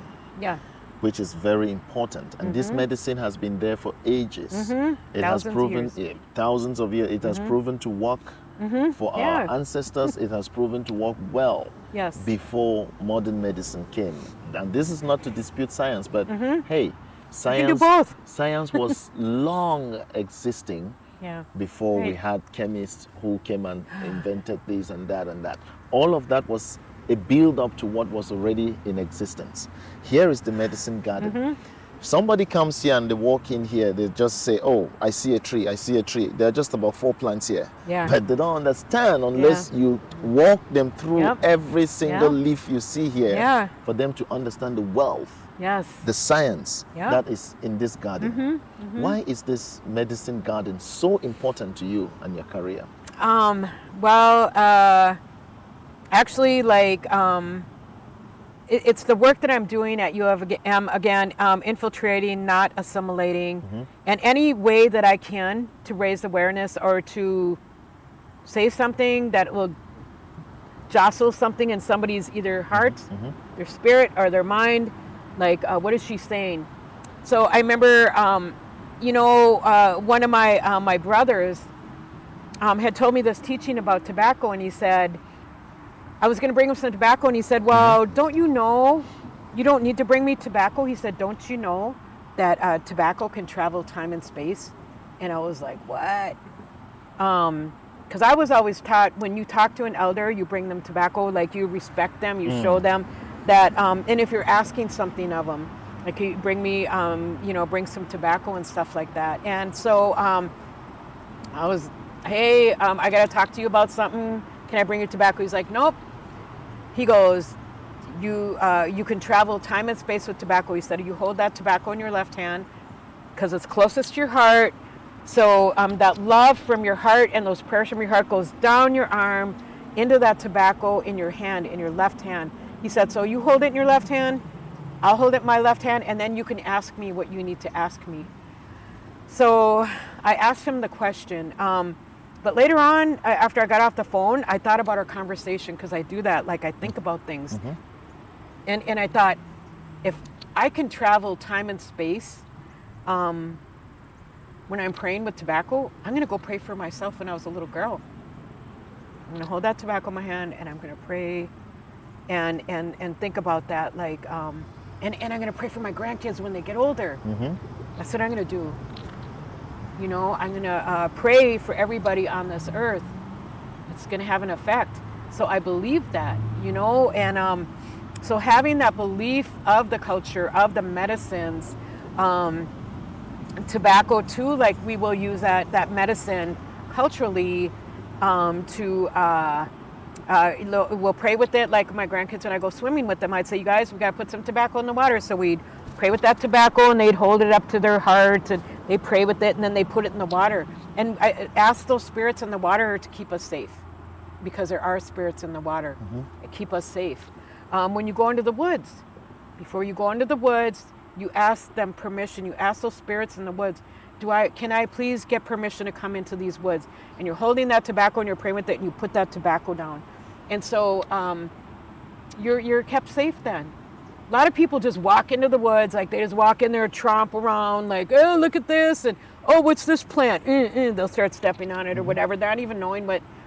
But we are taught like to pray with that sacred medicine, that tobacco, and go into the woods and pray, And so cedar, thuja, white cedar, another name, is what we use for protection. Sometimes, you cut some cedar, but before you pick any plant, again, you put out tobacco, you ask that plant permission, can I please take just a little? That's all we need, is just a little bit. And I'm not going to cut down the whole tree. You know what I mean? We just need a little. Yes, you do, because you know that. And we're just going to take a little bit, and we can use that for depression. So you can put them in these little bags, and if you're feeling kind of sad, you squeeze the bag, and you can smell that bag, and it brings you out of depression. So sage we use to help to clear any negativity, anything that's weighing on us, that's bringing us down. Maybe something that's walking behind you that you don't maybe want walking along with you. So you clear that out of that energy. So, and then sweetgrass, again, you burn to bring good things to you. So that is the gift. So yes, and I do take modern medicine. Why does everything always have to be either or? See that we were taught, well, that cedar doesn't do anything. It doesn't protect you. But guess what you can buy at Costco? You can buy wreaths made of cedar that you can put on your door. Why do they do that? Because their spirit knows it protects them. Sure. White people have done that, but they forgot about that story and that history. But we know that. They're still going through the motions and stuff like that. And so, yes, I have gotten one of those cedar bowls, you know what I mean? Like for the cedar. So, anyway, so our sacred medicines, we've known this for thousands of years. And I don't, I've only been lucky enough and done the work to try to learn about these things, and I've been in a good place at a good time to learn a lot of these things. But again, a lot of people aren't able to learn about these. So I don't know if I answer your question because, about that, but the sacred medicines are the 4 sacred medicines, the main ones: cedar, sage, wheatgrass, tobacco. Those are the foundation of the Anishinaabe people. Other cultures have other. There's a story that's told about the prophecy of the eagle and the condor. You can look it up on YouTube. And what that talks about is the eagle represents North America, condor represents South America, and there are many prophecies that talked about a time when the eagle and the condor would come together. And they knew there would be disruption, that man would come across the ocean, everything, all the trade routes got disrupted. But they said there'll come a time when everybody will come back together again. So in 2007, the Navajo Nation had a ceremony, and they went all over the world and gathered water. And so what they did is they ran down to Mexico City with this water. And they brought it down there, and that was the first time they had a big ceremony like that in Mexico City. So they had a huge ceremony, celebration. These Navajo, our brothers and relatives, and they ran. They didn't drive a car. They didn't take a plane. They ran from Arizona all the way down to Mexico City. So then, and they gave them that water. They gathered all over the world. And then in 2008, so with that water, they dispersed throughout Mexico, Central America, South America, Brazil, everywhere. They dispersed that water they gathered. Then they ran, our relatives in Mexico, they ran with fire. They ran the whole way up to the Navajo Nation. And the Navajo Nation, this first time, they opened up for ceremonies. Anybody could come. Because up till then it was closed off because, again, we died for those ceremonies. So they keep everything secret. They don't want... So anyways, there was an elder that held up the eagle feather and the condor feather. And he held them up and he went like this. And he said, now that prophecy is activated. He said, Mother Earth is going to come back into balance and all the races of men will come together. It's activated. Doesn't mean it's going to happen like that. But so things start coming into motion. Mother Earth is starting to do some cleansing and some shaking and like getting rid of some stuff she doesn't want. Like, because when you come back into balance, you're like, so she's coming back into balance. And all the races of men are going to come together. That is the eagle and the condor prophecy. Again, so again, those extensive trade routes that we had with our relatives, and that's where we got our tobacco, our Nicotina rustica. We had red willow before that, but then we got our Nicotina rustica. So that's what we use in pipes sometimes. And yeah, so that's interesting. The tortoise. Oh, that is the main image of the. Are we allowed to talk about? Yes. Well, okay. Yep. Yes. Thank you.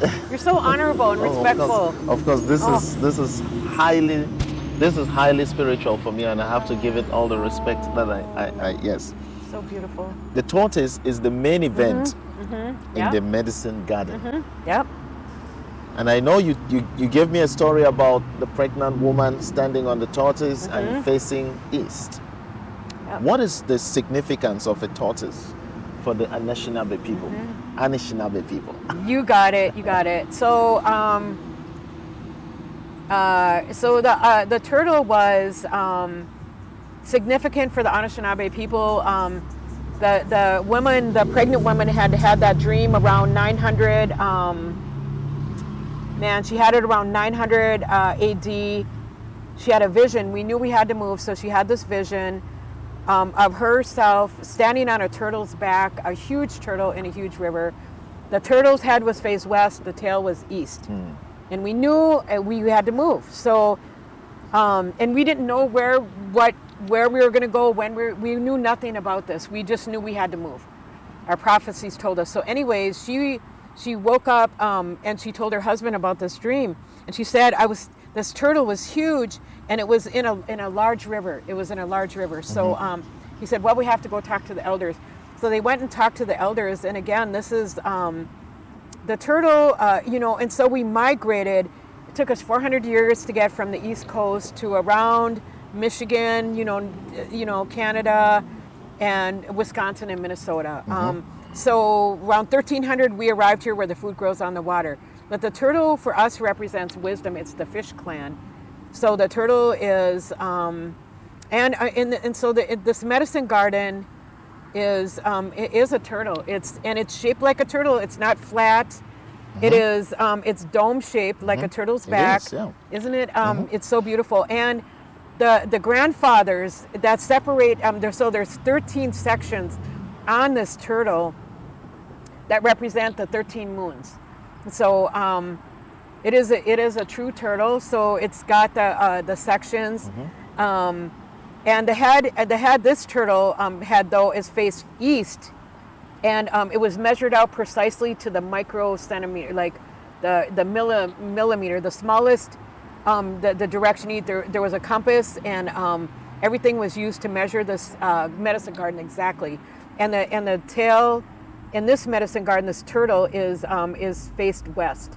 So it's kind of opposite of the Anishinaabe teachings, but as far as like the migration story. Yeah. But so it's got the 4 directions. It's got the sacred medicines. It's got tobacco in the east, cedar in the south, and then it's got in the west it's got the sage, and then the north it's got the sweetgrass. So it's got the 4 sacred medicines here, and so again, the turtle represents wisdom. You know, you think about the turtle, it takes a long time, and you know, a lot of things have come out from your explanation about health and nutrition and the importance of that with the work that you do to your community, but not just your community, to humanity. Yes. We must come to the point where we know that how we look, how we speak is not the most important thing. Oh yeah. We are humans, and that's number one. So the important things that some of us may have missed in our own different various cultures, we can find them in your culture. Yes. We can connect spirits in that light. There is a very high value for environment in the Anishinaabe people. You place a lot of high value on respect for nature, respect for the environment, respect for plants, respect for animals. Yes. And I believe that all cultures need to come to that respect for the earth. You know? Yes. These are very profound things. So you're not just fighting for, our history was lost. You're not just fighting for our traditions were lost. You're not just fighting for our language is lost. You're fighting for the earth. Yes. You're fighting for people to understand that nature, the earth where we live in, we must show that respect. You have to show respect to the plant. Can I harvest some of your leaves?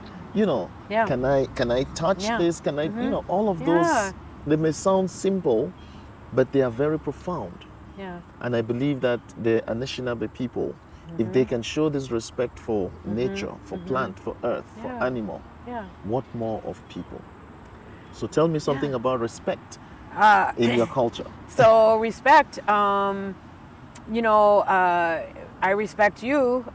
You're a human being, and I wouldn't, you know, I just would show that respect, and you would understand if I made a little mistake, but you would know, like, that from my heart, you know, I respect and honor you. So that is, you know, and for me, like, kind of getting a little bit back to the food and the program that I had, like, I said, I'm not doing what you guys want me to do. And I remember I went to something, it was online, and someone of another culture was cutting up, like, I don't know, carrots or rutabagas, and that's what, and I thought, so you guys are saying, like, you got to eat healthy, you got to do all these things, but we don't have the resources. We're in a food desert. I can't get rutabagas, you know what I mean? And if I can find them, and can I afford them? So I said, what you guys are doing is literally dangling a carrot in front of us and saying, haha, this is what you're supposed to eat, but you can't. So you can't. Yeah, it's out of your reach, literally. So we're just going to keep moving the goalpost here. So I said, I'm not doing that. I'm not doing that. I'm not going to sit there in front of elders, cut up. Yeah. Look what I got and you don't. Like, just like, it's just like, it just seems so wrong to me. So, and again, that's going back to the foundation of that. And that's respect. I respect, and everybody in this group of elders was younger than me. You know what I mean? I respect them. I honor them. You know, if someone's going to talk to me and tell me a story, like I respect and honor that. They're sharing like part of that with me. So, you know, respect and for me, like again, when I go to someone's house, I'll bring them a gift. Like I'm like, you know, hey, like elder, go to your auntie's house or grandma, bring them a candle. Not a big deal. You just maybe you got 10 candles hidden under your bed. You know what I mean? You just grab one and, you know, so.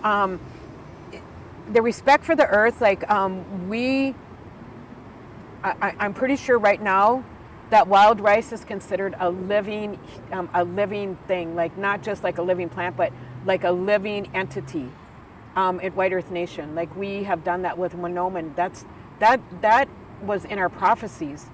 That we were supposed to go to where the food grows. We knew when we came to where the food grows on the water, we've reached our destination, and so. That's in our prophecies, like not and wild rice is a food you can survive on just that. You know what I mean? Like you can survive on just wild rice. Yeah. So in the respect, I remember I seen on YouTube and I shared it on my Facebook. It was a woman doing the bear dance. So what it is she had the bear skin over her. And its arms covered her arms, and she was dancing like a bear. So she was going like this. And a white woman said, you know, it's pretty cool, but don't you think that you shouldn't be using bear fur to, you know, to do that dance? And I was like, you don't get to tell our stories anymore, right? But the other thing is that can you imagine the respect and the honor that spirit of that bear has forever? He will be dancing forever. That woman and who she will teach her children and her grandchildren, that bear spirit will dance forever.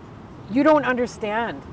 You do not understand how we respect what you guys have done to this land, and you're going to criticize a dance that we do to honor the spirit of that bear. You know, a story is told, another one about tobacco. When we go hunting, we talk about Gijawanaman, unconditional love. When you go hunting, you put out tobacco and you talk to the Creator and you say, Creator, Giji Manadu, Gichi Manadu, Great Spirit, all compassionate Spirit. Please, and we pray to the spirit of that deer. You know, Wawa Sheshi, please help us to feed our families. We're putting this tobacco out. We honor, we pray for you. We pray that we can feed our families. Thank you, Creator, so much. The moment that tobacco hits that ground, that deer is talking to the Creator and he said, Giji Manadu, I have so much respect. I have so much unconditional love. Gijawanaman, I have so much unconditional love that I will give my life for that family. I will give instantaneous, like right when that tobacco, that deer, it says, I will do this. I will do this for that family. I will do that for that tribe, for those elders, for those children. And it's done with so much respect and honor. And then when the deer has given his life, then everything, you know, the food is shared with the everything we always have. When wild ricing goes to the elders, like goes to families with the children, to the women. You know, the men will get some. If there's stuff left over, then the men will get some too. And so there was nothing that deer sacrifices life, but then it goes so much farther than that people, instead of, I got a assault rifle and I'm going to go out there and I'm going to kill as many deer as I can kill. I don't give a I got a big gun. I got a big truck. And look how big my truck is, and look at my cool clothes, look at everything I got, and I'm going to go kill that animal. I'm going to get the deer with the biggest rack. I'm going to get that deer. You know what I mean? And I might kill some more that I'm not even supposed to have. You know, do you see? And it isn't only, I'm not only saying it's any race of people that goes out there, and even our own people, if they did that, it doesn't matter. Like they go out there and they disrespect the life of that animal and the honor that he says. I was told by my little niece, I was traveling in a car and I seen a dead deer and I was like, oh my gosh, like I was praying and she said, put out some tobacco. She said, that animal might have gave his life so that you wouldn't get into a car accident, 10 miles down the road. Those animals give their lives all the time, and we don't even recognize it. Put out tobacco, say chimigwich. If I don't know the name of the animal, like I say chimigwich to the raccoon or the, whatever it is. Thank you, Creator, for making that animal. I appreciate the sacrifice that you made for me and my family and for whoever. So it's always about respect and honor. Bejigo Sema, tobacco first. If I'm going somewhere, the first thing I do is I put out tobacco. Creator, please keep me safe. And then if I'm traveling and I see an eagle or a hawk, and it could be in a car, you could be on foot, it could be on a motorcycle, it doesn't. So if you see an eagle or a hawk, you put down tobacco. You're respecting and honoring the animal. You say, Chimigwich, because if you were 2 seconds later or 2 seconds earlier, you wouldn't have seen that animal. That spirit said, I am here, look at me, I am here. I am here to show you, you're going in the good direction. You're going in the right direction. So that spirit wanted you to see him. Acknowledge me, show me respect. I'm here to show you. I'm here to show you. So for everything there is a sign. And when we were talking, a butterfly came and flew like almost right over your head. It's like, I see you. I see you. He's seen you. So he came, or she came over and said, I want to come. My dog, I have a dog. And he comes over and touches his nose to my arm or my leg, like, I see you. I see you. Wow. You know what I mean? Like, everything there is a sign. You see a bear, that means something. That isn't just like a random thing. That bear is like, look at me, I see you. That bears are protection and healing also, just like cedar. They are protection and healing. You see a bear, you see a turtle, that means wisdom. You are wise. You know what I mean? Yes. And it could be a turtle, a real turtle, or it could be a turtle, a garden of a turtle. Or, and so you see a dog, it's loyalty. It means loyalty. You see a bird, you see Beneshi, you see a bird, like you, Chimigwich, Gikik, Chimigwich, Magizi, the eagle. Thank you for showing yourself to me. I appreciate you. And now what does that mean? Now I got to go home and I got to think about that. What does that mean that I seen that eagle flying over my car? Because the eagle, those signs are only just for natives. They're for everybody. Yes. But we don't recognize signs anymore. We used to go to, remember, like I know you probably did, you go to elders because you didn't know, or what does this mean? What does this mean? What does this dream mean? Yes. I kicked my foot. I kicked my foot when I was going to this village, and I kicked my right leg. I kicked my left leg. Yeah. And you'll go to ask the elder to tell you, what does that mean? What is a good foot? Is it good fortune? And I'll tell you, there is so much commonality with African culture. Yeah. What you're explaining. The tortoise signifies wisdom in Africa. Oh my goodness. You think that's a coincidence? No. Whenever somebody wants to talk about a story of wisdom, and we used to sit around our older folks, and they'll tell us stories. They'll tell us stories of animals, but those stories were not just to tell us how animals behaved. Yeah. They were to tell us what we should be doing amongst people. Yes. And the tortoise was always portrayed as the one that comes with wisdom. Oh, wow. So this is, when you speak like this, there is connection. And there is that whole issue of living with the awareness of every other creature. Beautiful. Live and let us also live. Yeah. That is just the simple truth. We come from very many different backgrounds, different places. We don't have to eliminate others for us to live. Yeah. We can all come together. We can all share our positives. You talked about the colonizers would make you feel like this thing you're doing of your culture is rubbish. Yeah. So our job here would be to make sure we vanish this practice out of the earth. Yeah. Without them telling you what is good and positive in your culture, which needs to be harnessed. Yeah. But you being here, I can tell you for sure, is a blessing. It's a blessing to me, number one. And it's not about the video we are taking. When I was born sometime in 1987, I didn't know that I will meet you. I didn't know that I will be here to have this story shared with me, and perhaps to anybody who is going to watch this video. But this is a blessing, and I really respect it. Social justice is taking a lot of importance, especially social justice for the indigenous people here in the USA. It's something that is increasingly growing very important in societal discourse. What would you want the American population to know in terms of how they should treat the indigenous people, and what actions would you like to see taken that will help to preserve the indigenous people? What actions would bring that social justice to the indigenous people? Well, one of the things that I could say is maybe, do your own research, like do your own work. I had to do my own work on my own people because I didn't know. Yeah.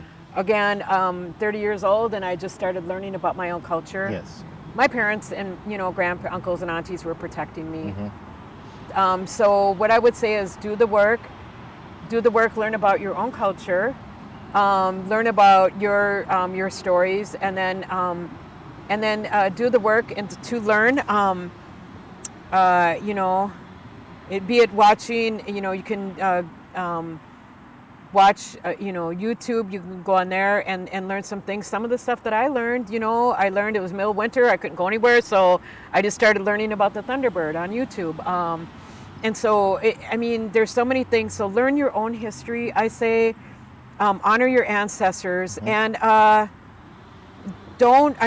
be an ally, but don't be one of those allies that causes more problems than are trying to get the spotlight or whatever. Like, be one of those allies that will stand with, not in front of, but you stand beside, and listen to the indigenous people. If they say, we don't want you here, listen the first time and say, okay. But if you're invited, I would say have the courage, to do some of the things, the ceremonies, the sweat lodges, or if you get invited and stuff like that, to do some of that just to learn about the culture.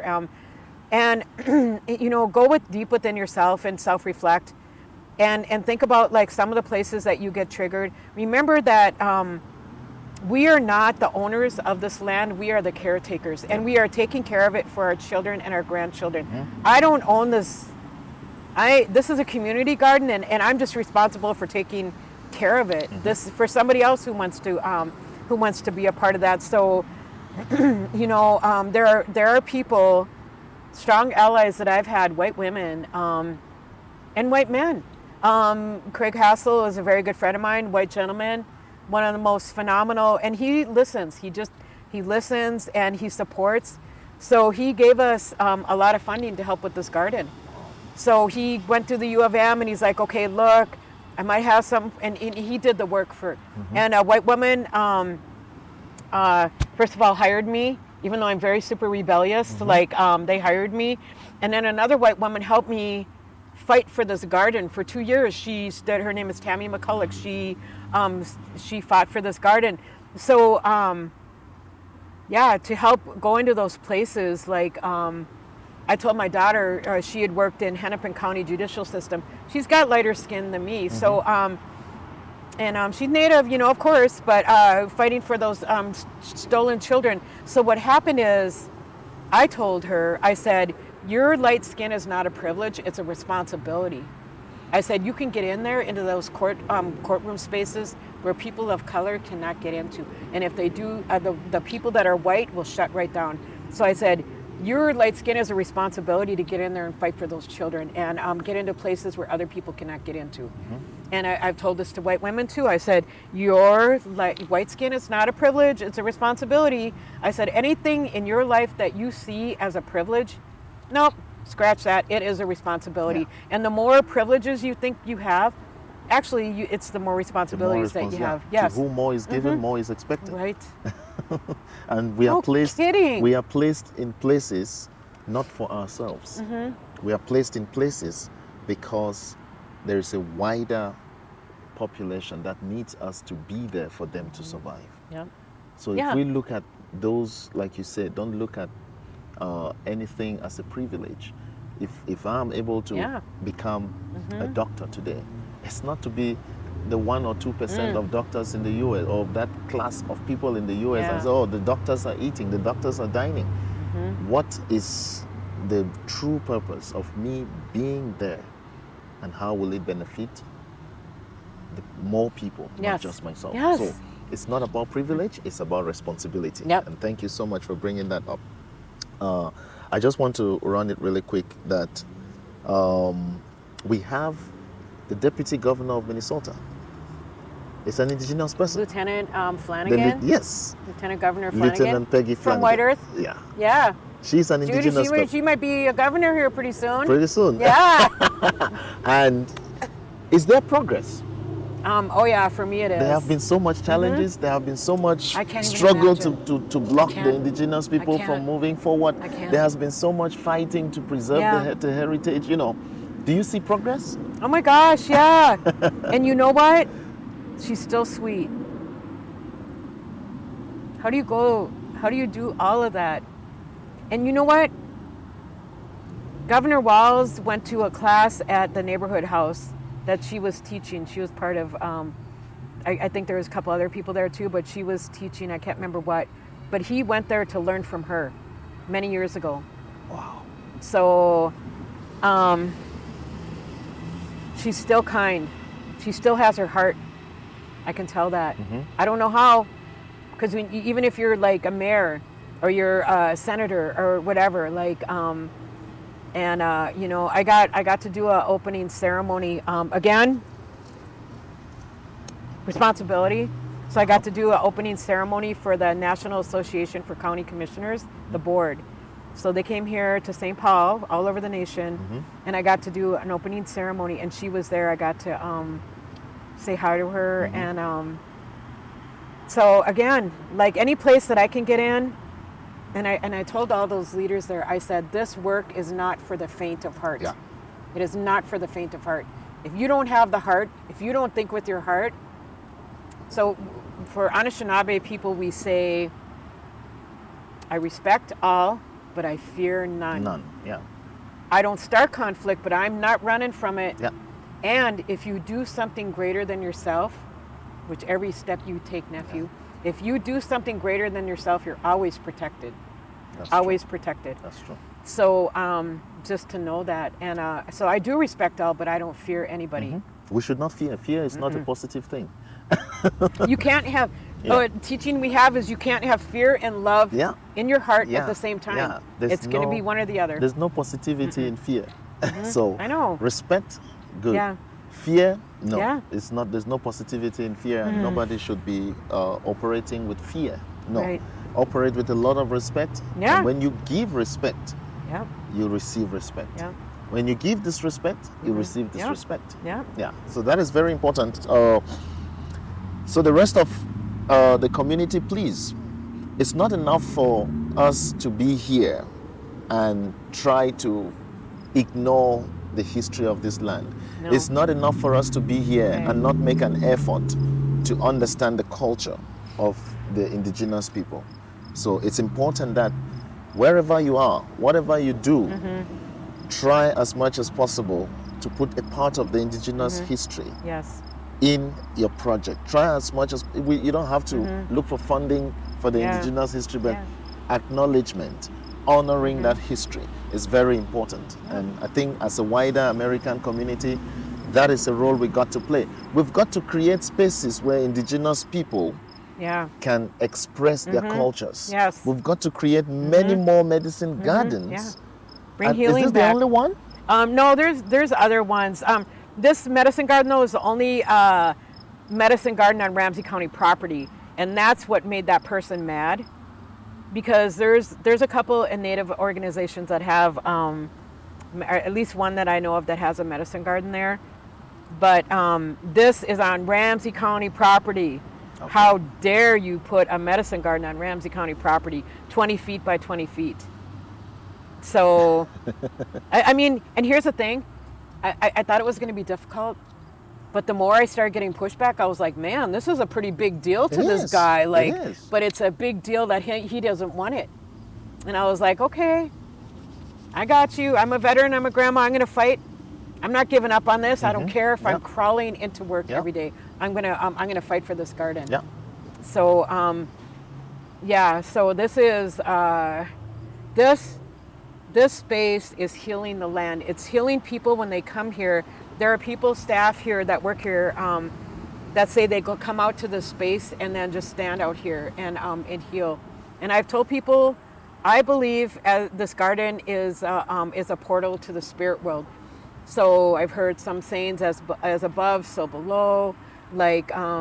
But this was in the spirit world before I came down here, and I had a pipe ceremony, and I talked to the ancestors, and I said, please, if this medicine garden is to be, if this place is supposed to be a healing place, please help support this. And and they did, because it's here. It's here, and I did that 2 years ago. You see? And now the medicine garden is here. And it's not because you fight with somebody physically. I told No. you, this is a very small piece of land from the naked eye. But what this small piece of land is carrying is a spirit which is big. Yes. It's bigger than one person. It's bigger than life. And, and spirits are always alive. Yeah. Yes. Whether we acknowledge them or not. That's what we believe. Even in Christianity, they say whether you acknowledge the existence of the divine or not, the divine is always there. Yeah, right. Yeah. You're So wise. spirits are always alive. And you may think you were fighting a physical battle to have this small piece of land to put this small piece of structure, which the physical eyes will see small. But if you look at it with the spiritual eyes, it's a whole nation, it's a whole people that are here. And the battle you were fighting was not a physical battle. That's why it had to take time. Because anything you get easily, you lose easily. But you know what you have put in here, and you see why you can be here today to protect it. Please make sure you hand this down to another warrior like yourself. I'm looking. I got a couple people in mind, and it's going to expand in it, and I looking to have sweat lodge out here, have a garden, a big food garden. It's going to spread, and what is meant to be will never pass you by. So this is going to happen because it was started out in a good way. Mino Bima Disawin, the good life, the good way. I started this out in a good way. Actually, now it's almost 3 years ago. Yep, 3 years. It was in August that I had the pipe ceremony. And so, you guys, it was just like it was so hard, but now it's here. And I appreciate the work that you've done, like wanting to find this out, because I feel like that is a responsibility of people, and it might take them their whole lifetime, but I hope it's sooner than that. Like it took you, 4 years? Not even. To come to another country and to find out the history of that country. If ever there was a time that I went to your country, I would find out the history of that, and and I wouldn't come in and tell you your history, but I would start asking, showing respect to those elders, asking to say, hey, and then just doing that, like finding out from maybe not from a book or from someone else that wants to tell our story, but you came to find out yourself. Like, again, I don't know everything. I've been learning for 30 years, and I can tell you I gave it all my heart and soul, but there's so much I don't know. And we got a journey to take. We got to, and we can do both together. Like we're on this justice journey, so we can both do that. It doesn't only have to be Indigenous people or people from Africa. It could be everybody. Like, let's do this together. That's true. That's true, because that's who we are. We are just people. That's who we are. We are just people. It doesn't matter how much is in your bank account. It doesn't matter how much you've eaten or what you eat. We are just people. If I come from Africa and I can support you to keep your culture alive for your people, and you can support me to keep my culture alive for my people, for my generation, what a phenomenal thing to do. So I have learned a lot, and I consider myself so privileged. This is the only first time I'm talking with an Indigenous person. I must let you know that. But it's been something that I have always wanted to do, and it doesn't stop here. This is the first. Okay. you will lead me into the clan. All right. Yes, you will lead me into the clan, because I would love to speak with people who only speak your language, and I would enjoy if somebody else is interpreting what they are saying, because that is the beauty of it. So I would love if I can be invited to the ceremonies. I would love to see how they are done. One other thing that I was going to ask you. There's been a lot of selling the idea of don't talk about this, don't talk about the culture, don't talk about the language. And one thing that makes brainwashing so strong is the fact that the person who wants to tell that story, who wants to tell that The narrative, truth teller. they package it, Yeah. okay, and sell it to you who own the story, so Yeah. that you buy their version Oh, I get and it, yeah. kill your own version. Oh yeah. So Yeah. there has been a lot of people who grew up saying, "Oh, we don't want to talk about the Anishinaabe people. We don't want to talk about the Ojibwe things. We don't want to hear it." And even your own people, even Yeah. the indigenous My people own themselves, family. they promote that Yeah. because somebody told them, "You have to do this Yeah. for your life. Yeah. You have to do this You have to work hard. for your life." for you know? us. So I believe we need to preserve these stories. We need to preserve this history. We need to show our children what these ceremonies are. We Yeah. need to show it to Yeah. the world what these ceremonies I are. have. Because if we do not, Yeah. then we disappear. We make them disappear. Yeah. So I know for sure that there are some places we cannot film, but anything that we can film in the ceremonies, in the tribe, in the indigenous culture, I will be so happy to bring that to the world. I will be so happy to learn about it and bring it to the world. Okay. The future. Um, Where do you see us going? Yes, yes. So I see there's some spaces. Now for me, like I do talk about the culture. I talk about things that have helped me. And I have been told by some people, actually younger than me, like we don't talk about the culture or cultural healing. And I'm like, you're telling a grandmother and a veteran, you're telling them what to do?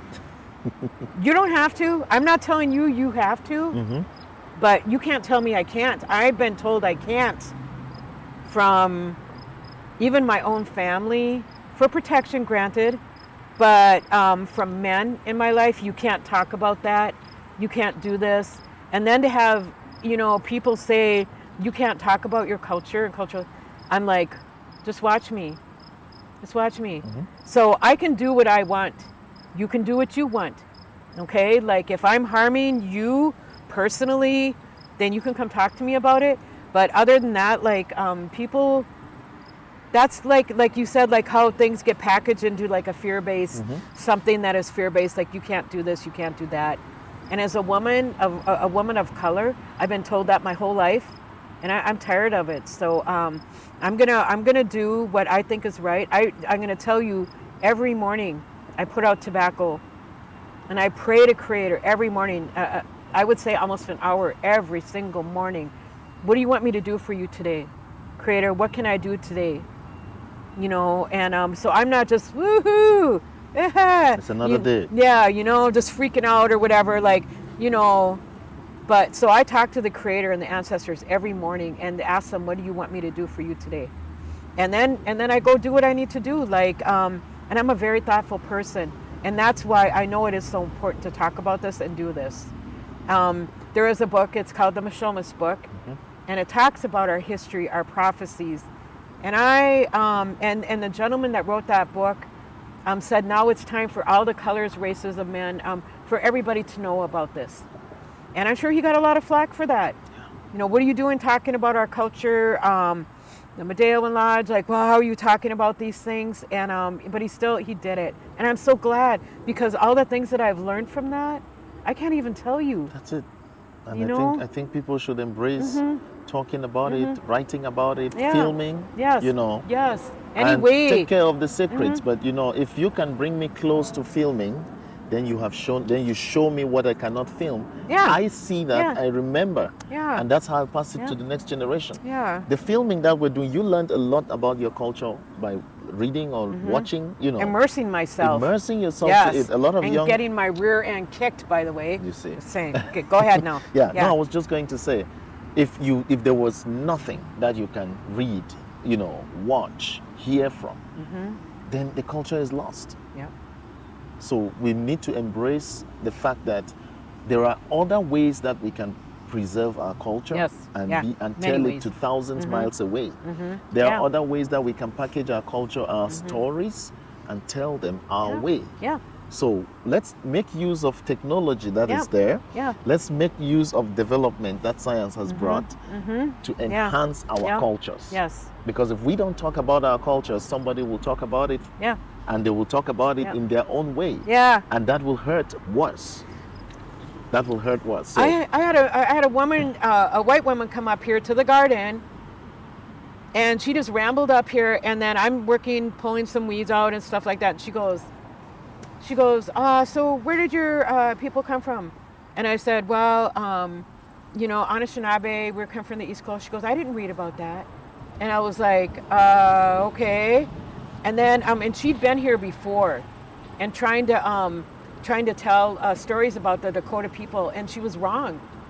And I started getting really mad, and what I said to her is, and she goes, I didn't hear about that. Like, she goes, there's a guy, and she named this white guy that wrote a book and was telling our story, and she's like, that isn't what he said. And I was like, okay. I said, you're not listening to anything I'm, as an Indigenous grandmother, that I'm trying to tell you, I'm sharing with you. You're not listening to it, so I'm not talking anymore. And she just stood there for a while, and then she just went, I'm not feeding into that anymore. I'm not. You don't get to come to a medicine garden step where you're not invited, and then come in and try to tell me that I don't know what I'm talking about. Yeah. Who are you? Why would you do that? Yeah. That's disrespectful. You know, it's just. Yeah. Oh my goodness! I can't even believe like. And that puts a fire in you to have to tell. Yeah. That puts a fire in you, not to fight her, but to tell the story. Yeah. So that you correct the narrative. So our people need to understand that telling the story, talking about our tradition, is for our good. Yes. It's not harmful to our tradition. No. It's for our good. No. Thank you, doctor. Oh, you are a doctor. You are a doctor in life, and this is it. I feel so honored, and all the way from Africa, and this is bringing a lot of joy to me. It's bringing a lot of healing even to me. Wow. You know, yeah. The notion that Africans may have about the U.S. is not about the indigenous people, and I can tell you for sure, people need to know. People need to know beyond what they see. Yeah. Yeah. So I really appreciate you've given me your time today. Of course. And we've shared a lot, and I have my gift. I really appreciate that. Thank you so much. You're welcome. Thank you. I appreciate you. Yeah. Dr. G. Real stories, real people. Unpacking the struggles, reclaiming the narratives with Dr. G.